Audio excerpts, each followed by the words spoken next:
find missing angles when you know two sides. Now then, the first step is to label the sides either opposite, adjacent or hypotenuse. Now the hypotenuse is always the longest side opposite the right angle. So hypotenuse, hypotenuse, hypotenuse. From the first triangle, that's not given, but we're given the side opposite the angle.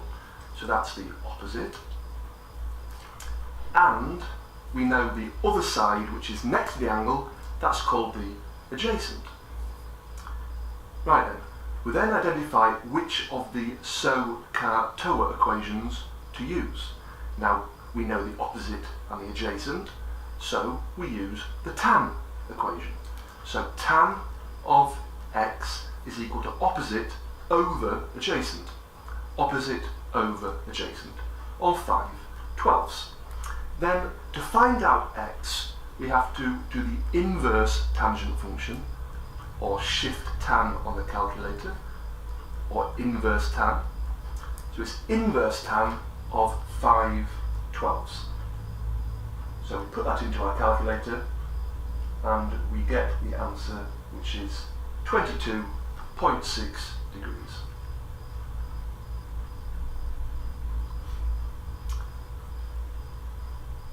The second question, we know two different sides. Here's our angle.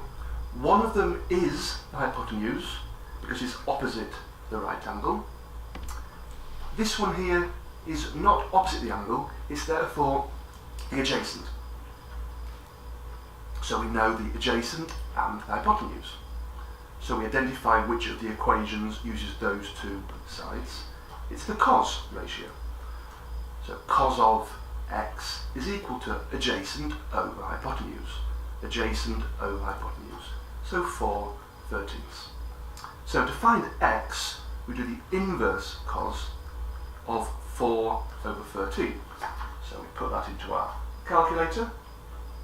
Inverse cos of 4 divided by 13, and we get 72.1 degrees.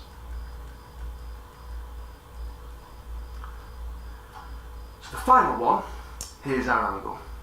Now that one there is the hypotenuse, and this side is opposite the angle, so that's the opposite. So opposite hypotenuse, it's the sine equation. So sine of x equals opposite over hypotenuse. So to find x, we do the inverse sine of 5/10, or a half.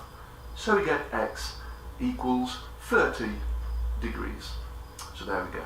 That is how to use sine, cos and tan to find missing angles.